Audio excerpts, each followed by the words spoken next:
अमर होना यानी कभी ना मरना एक वरदान है या एक भयंकर श्राप। सोच कर देखिए, आपके अपने आपकी आंखों के सामने बूढ़े होकर मर जाते हैं और आप वही के वही खड़े रहते हैं। सदियों का अकेलापन, खून की प्यास और एक ऐसी जिंदगी जिसमें रोशनी का कोई नामो निशान ना हो। आज मैं आपको जिस मिस्टीरियस यूनिवर्स में लेकर जाने वाली हूँ, वहाँ शैडोज में ऐसी डार्क फोर्सेस छिपी है जिनकी आप कल्पना भी नहीं कर सकते। एक ऐसी लड़की जो दिखने में बेहद मासूम लगती है, पर उसके अंदर एक ऐसी सदियों पुरानी और खौफनाक शक्ति का वास है जिसके सामने मौत भी घुटने टेक देती है। लेकिन उसका पास्ट क्या है, वो किस चीज से भाग रही है, और सबसे बड़ा सवाल, जब दो इमोर्टल्स आपस में टकराते हैं तो जीत किसकी होती है। तो दोस्तों, अपनी सांसें थाम लीजिए, क्योंकि इस कहानी के हर एक मोड़ पर एक ऐसा राज छिपा है जो आपके होश उड़ा देगा। स्वागत है आपका लोका यूनिवर्स के चैप्टर 1 चंद्रा की इस माइंड बेंडिंग दुनिया में। तो कहानी की शुरुआत होती है एक ऐसी जगह से जो बिल्कुल किसी नरक से कम तो नहीं लग रही थी। चारों तरफ धुएं का गुब्बार, टूटी हुई बिल्डिंग और नॉन स्टॉप चलने वाली गोलियों की बहरी कर देने वाली आवाजें। एक वार जोन। इस तबाही और मौत के मंजर के बीचों बीच हमारी मुलाकात होती है एक लड़की से, चंद्रा। उसके चेहरे पर डर तो नहीं था, बल्कि एक अजीब सी कश्मकश थी। वो एक ऐसी जगह पर फंसी हुई थी जहाँ से जिंदा बच निकलना नामुमकिन लग रहा था। उस भयानक शोर के बीच चंद्रा अपना फोन निकालती है और एक नंबर डायल करती है। दूसरी तरफ एक भारी आवाज आती है। ये उसका बॉस प्रकाश का था। प्रकाश को इस आग और मौत की कोई परवाह नहीं थी। उसका सिर्फ एक ही सवाल था, क्या वो रहस्यमयी पैकेट चंद्रा को मिल गया है जिसके लिए उसने अपनी जान दांव पर लगाई थी। चंद्रा एक गहरी सांस लेती है और हामी भरती है। प्रकाश की आवाज में एक अजीब सी सीरियसनेस थी। उसने चंद्रा को स्ट्रिक्टली वार्न किया कि उस पैकेट को जान से ज्यादा संभाल कर रखना और वहाँ से तुरंत निकल जाना, क्योंकि मौत उसका पीछा कर रही थी। और प्रकाश की बात बिल्कुल सच निकली। चंद्रा अभी वहाँ से निकलने का रास्ता ढूंढ ही रही थी कि अचानक एक खतरनाक चाइनीज असैसिन लड़की वहाँ प्रकट होती है। उस असैसिन की आंखों में सिर्फ ब्लड लस्ट था और वो चंद्रा को खत्म करने के इरादे से ही वहाँ आई थी। पर दोस्तों, चंद्रा कोई आम लड़की नहीं थी। अपनी जान बचाने की डेस्परेट कोशिश में उसने अपने अजीब से रिफ्लेक्सेस का इस्तेमाल किया और बड़ी ही चालाकी से मौत के जाल से निकल भागी। वो सीधा प्रकाश के ठिकाने पर पहुंचती है, जो पहले से ही का बेसब्री से इंतजार कर रहा था। प्रकाश ने बिना वक्त गवाए सबसे पहले उसे वो अजीब पैकेट लिया। प्रकाश के चेहरे पर एक अजीब सा डर था, जैसे उसे मालूम हो कि ये लड़की किसी बहुत बड़ी मुसीबत का शिकार बन चुकी है। उसने चंद्रा को समझाया कि अब उसकी जिंदगी नॉर्मल नहीं रह सकती। कुछ ऐसी डार्क और इविल फोर्सेस जाग चुकी है जो किसी भी कीमत पर चंद्रा को मिटा देना चाहती है। प्रकाश ने उसे साफ साफ कह दिया कि उसे अब अंडरग्राउंड होना पड़ेगा। एक नया नाम, एक नई पहचान और एक नई छिपी हुई जिंदगी। उसे एक ऐसे सेफ हाउस में भेजा जाने वाला था जहां कोई भी उस पर शक ना कर सके। पर दोस्तों, क्या एक आइडेंटिटी बदल लेने से आप अपनी पास्ट का डीमन से बच सकते हैं? आगे जो हुआ उसने सबको हिला कर रख दिया। प्रकाश के आदमियों ने कुछ ही घंटों के अंदर चंद्रा की पूरी अस्तित्व को ही मिटाकर एक नया रूप दे दिया। एक नया पासपोर्ट, एक नया आधार कार्ड और एक नई बैक स्टोरी कि वो हाल ही में स्वीडन से इंडिया वापस लौटी है। इस नए नाटक को सच साबित करने के लिए उसे एक सस्ती, पुरानी और रुकी हुई रेंटल बिल्डिंग में शिफ्ट किया गया। एक ऐसी जगह जहां लोग अपने पड़ोसियों तक को नहीं जानते थे। जब चंद्रा उस डरावने और गंदे कमरे में दाखिल हुई तो वहाँ की बदबू और धूल किसी का भी दम घोट सकती थी, पर चंद्रा के पास कोई और रास्ता नहीं था। वो चुपचाप उस खंडर जैसे कमरे को साफ करने में लग गई। लेकिन यहाँ एक बहुत ही अजीब चीज नोटिस करने वाली थी। चंद्रा धूप से खौफ खाती थी। सूरज की रोशनी उसके लिए किसी एसिड जैसी थी। जैसे ही धूप उसकी स्किन पर पड़ती, उसकी शक्तियाँ निचोड़ ली जाती और उसकी बॉडी जलने लगती। ये एक ऐसी वीकनेस थी जो उसकी रियलिटी को नॉर्मल इंसानों से अलग करती थी। इसलिए उसने सबसे पहला काम ये किया कि कमरे की हर एक खिड़की को पुराने अखबारों से बुरी तरह कवर कर दिया। अंधेरा ही उसका सबसे बड़ा साथी था। वो दिन के उजाले में कभी बाहर नहीं निकलती। उसकी जिंदगी सिर्फ सूरज ढलने के बाद शुरू होती। जब वो आखिरी खिड़की पर अखबार लगा रही थी, तभी उसकी नजर सामने वाले फ्लैट में रहने वाले एक लड़के पर पड़ी। उसका नाम सनी था। सनी उसे ही घूर रहा था और चंद्रा भी उसे देखकर अचानक घबरा गई थी। दोनों की नजरें मिली। सनी के लिए ये लव एट फर्स्ट साइट था। एक रहस्यमयी खूबसूरत लड़की जो शैडोज में रहती है, लेकिन चंद्रा उसे एक बिल्कुल अलग, बहुत ही इमोशनल और डर भरी नजर से देख रही थी। उसे सनी में कुछ ऐसा दिखा था जिसने उसके सदियों पुराने जख्मों को हरा कर दिया था। लेकिन हमारा बेचारा आशिक सनी इन सब राजों से अनजान था। उसने खुशी खुशी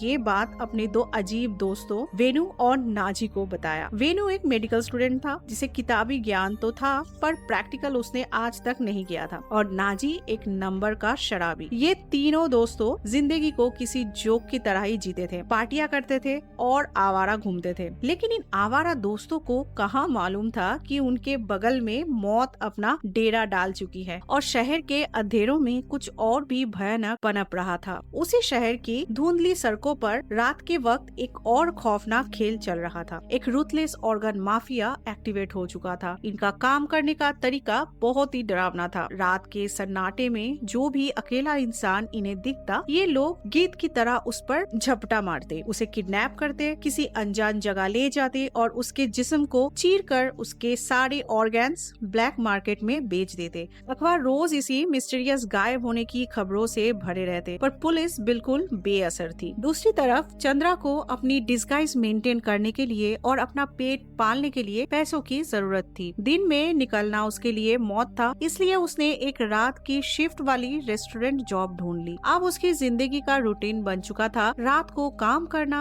अंधेरे में जीना और दिन भर अपने अंधेरे कमरे में बंद रहना। इसी बीच कुमार नाम का एक लड़का जो प्रकाश का आदमी था, रोज चुपचाप चंद्रा को कुछ मिस्टीरियस पैकेजेस डिलीवर करने आता था। क्या था उन पैकेजेस में, ये अभी किसी को नहीं पता। एक रात सब कुछ बदल गया। सनी की पेट कैट अचानक भागकर सड़क के बीचों बीच चली गई। सनी घबराहट में अपनी बिल्ली को बचाने के लिए सड़क पर दौड़ा, बिना ये देखे कि एक तेज रफ्तार ट्रक मौत बनकर उसकी तरफ बढ़ रहा था। ट्रक की ब्राइट लाइट्स ने सनी की आंखों को चौंधिया दिया था। उसे लगा कि उसकी जिंदगी का आखिरी पल आ चुका है। उसने डर के मारे अपनी आंखें बंद कर ली, लेकिन अगले ही सेकंड वक्त जैसे रुक गया। एक हवा का तेज झोंका आया और ट्रक के टकराने से ठीक एक फ्रैक्शन ऑफ सेकंड पहले किसी ने सनी को खींचकर सड़क के दूसरी तरफ पटक दिया। जब सनी ने डरते हुए अपनी आंखें खोली तो उसके होश उड़ गए। उसके सामने चंद्रा खड़ी थी। उसके अंदर कोई थकान नहीं थी, उसकी स्पीड किसी सुपर हीरो से कम नहीं था। एक आम लड़की इतनी तेजी और ऐसी सुपर ह्यूमन स्ट्रेंथ कैसे दिखा सकती है? सनी की सांसें तेज हो गई। वो समझ गया कि उसकी नई क्रश कोई ऑर्डिनरी इंसान नहीं है। पर जब उसने ये बात अपनी दोस्तों वेनु और नाजी को बताया तो उन्होंने उसका मजाक ही उड़ाया। उन्हें लगा शराब के नशे में सनी को हेलुसिनेशंस हो रहा है। सनी अकेला इस राज को जानता था, पर उसे नहीं पता था कि चंद्रा की असलियत इस पीठ से कहीं ज्यादा भयानक और खूंखार थी। चंद्रा की जिंदगी बेशक अंधेरों में गुजर रही थी, पर दुनिया की गंदगी उसके दरवाजे तक आ ही जाती थी। एक रात उस ऑर्गन माफिया के गुंडे एक औरत को किडनैप करने की कोशिश कर रहे थे। औरत डर के मारे भाग रही थी कि अचानक एक पुलिस की जीप वहां आके रुकी। जीप से इंस्पेक्टर नंजप्पा बाहर निकला। औरत की जान में जान आई कि शायद पुलिस उसे बचा लेगी, पर यहाँ सोसाइटी की सबसे डार्क रियलिटी सामने आती है। इंस्पेक्टर नंजप्पा ने उस गैंग को पकड़ने के बजाय उस रोने वाली औरत को ही डांट कर वहाँ से भगा दिया और कहा कि रात को अकेली घूमती क्यों हो। दोस्तों, नंजप्पा कोई प्रोटेक्टर नहीं था, वो खुद एक करप्ट दरिंदा था जो इन माफिया वालों का समर्थन करता था। ये माफिया वाले एक बहुत बड़े लोकल नेता के रिश्तेदार थे, इसलिए नंजप्पा इनकी आड़ में अपनी जेबें गरम करता था। उल्टा उसने उन गुंडों को समझाया कि इस एरिया में किडनैपिंग मत करो क्योंकि यहाँ सीसीटीवी कैमरास लगे हैं। अगर रिकॉर्ड हो गया तो वो भी उन्हें बचा नहीं पाएगा। कुछ ही दिन बाद उसी ऑर्गन माफिया गैंग का एक गुंडा उसी रेस्टोरेंट में आया जहाँ चंद्रा काम करती थी। वो गुंडा वहाँ एक लड़की को बुरी तरह हैरस कर रहा था। लड़की डर से कांप रही थी और उसने गुंडे को साफ इनकार कर दिया। गुंडे का ईगो हर्ट हो गया। उसने अपनी जेब से एक बोतल निकाली जिसमें एसिड था और उसने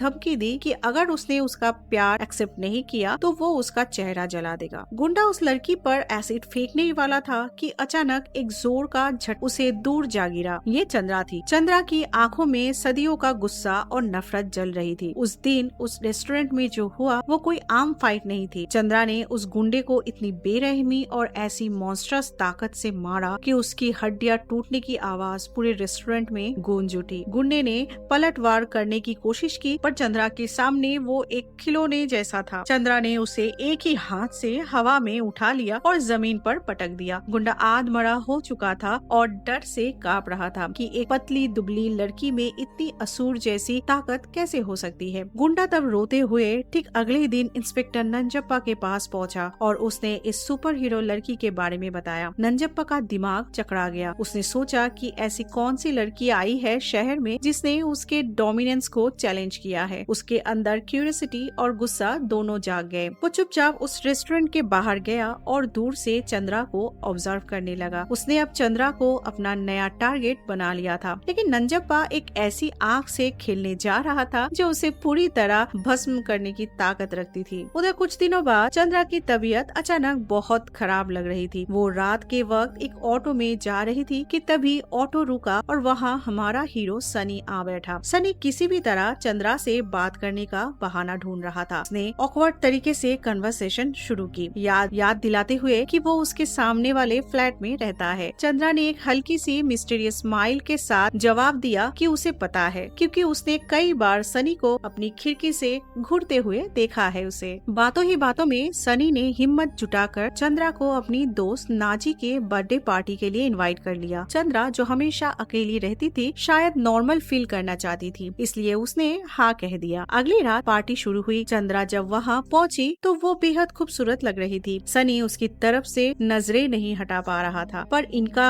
ये खुशी का वक्त ज्यादा देर नहीं टिका। पार्टी में बहुत ज्यादा शोर मच रहा था, जिसकी वजह से पड़ोसियों ने पुलिस बुला ली और दरवाजे पर कौन खड़ा था? वही इंस्पेक्टर नंजप्पा। नंजप्पा वहाँ दोस्तों को धमका रहा था, पर उसकी तेज और गंदी नजरें बार बार चंद्रा को घूर रही थी। उसने रिकॉग्नाइज कर लिया था कि ये वही लड़की है जिसने उसके गुंडे को पीटा था। नंजप्पा उन्हें लास्ट वार्निंग देकर वहाँ से चला जाता है, लेकिन नंजप्पा के जाने के बाद एक और ड्रामा शुरू हो गया। नाजी जो कि नशे में धूत था, चंद्रा के साथ हद से ज्यादा चिपकने लगा और फ्लर्ट करने लगा। हद तो तब हो गई जब नाजी खुद चंद्रा को उसके घर तक ड्रॉप करने चला गया। सनी और वेनु दूर खड़े बैल्कनी से ये सब देख रहे थे। उनका खून खौल रहा था। उन्हें लग रहा था कि नाजी ने चंद्रा के साथ सेटिंग कर ली है। सनी को बहुत तकलीफ हो रही थी, पर असली सस्पेंस तो अगले दिन सुबह शुरू हुआ। सुबह हुई पर नाजी अपने घर नहीं लौटा, वो गायब था। सनी डर गया और सीधा चंद्रा के दरवाजे पर गया। उसने नॉक किया और पूछा कि क्या नाजी यहाँ है। चंद्रा ने दरवाजा थोड़ा सा खोला। उसकी आंखें अजीब सी रेड थी और वो बहुत गुस्से में लग रही थी। उसने सनी पर चिल्लाते हुए कहा कि उसे डिस्टर्ब ना करे और वहाँ से तुरंत चला जाए। सनी का दिल बैठ गया। वो वापस मुड़ ही रहा था कि उसकी नजर सीढ़ियों से आते हुए कुमार पर पड़ी। कुमार के हाथ में वो रूटीन डिलीवरी वाला बैग था, पर इस बार बैग में से कुछ टपक रहा था। सनी ने ध्यान से देखा तो वो खून था, ब्लड पैकेट्स। सनी के दिमाग की घंटियां बजने लगी। एक लड़की जो रात को बाहर निकलती है, जिसके पास सुपर स्पीड है और जिसे खून की सप्लाई आती है। सनी का डर अब बढ़ने लगा था। उसे यकीन हो गया कि चंद्रा बहुत खतरनाक है और नाजी की जान खतरे में है। उसने वेनु से कहा कि वो चंद्रा के खाली घर में घुसकर तलाशी ले, जबकि सनी खुद चंद्रा का पीछा करेगा। सनी को लगा वो एक मर्डरर का पीछा कर रहा है, पर रास्ते में जो दिखने वाला था उसने उसकी होश हमेशा के लिए उड़ा दिया। चंद्रा रात के घने अंधेरे में एक सुनसान इंडस्ट्रियल इलाके की तरफ जा रही थी। सनी चुपचाप थोड़ी दूरी पर उसका पीछा कर रहा था, पर चंद्रा का ध्यान नहीं था, क्योंकि वहाँ शैडोज में वही ऑर्गन माफिया का गैंग घात लगाए बैठा था। इस बार उनका टारगेट कोई और नहीं बल्कि चंद्रा खुद थी। उन्होंने पीछे से आकर अचानक चंद्रा की गर्दन पर एक बहुत स्ट्रॉन्ग बेहोशी का इंजेक्शन लगा दिया। चंद्रा जमीन पर गिर पड़ी। सनी जब तक भागकर वहाँ पहुँचता तब तक देर हो चुकी थी। वो लोग चंद्रा को गाड़ी में डालकर एक खुफिया गोदाम में ले गए। सनी ने हिम्मत नहीं हारी, उनकी गाड़ी का पीछा करता हुआ उस वेयरहाउस तक पहुंच गया। वो चुपके से अंदर खाने झांकने लगा, ये सोचकर कि वो किसी तरह अपनी क्रश को इन दरिंदों से बचाएगा, लेकिन अंदर का नजारा कुछ और ही था। चंद्रा को किसी सहारे की जरूरत नहीं थी। जैसे ही उस बेहोशी के इंजेक्शन का असर कम हुआ, चंद्रा ने अपनी आंखें खोली। उन आंखों में इंसानियत नहीं थी,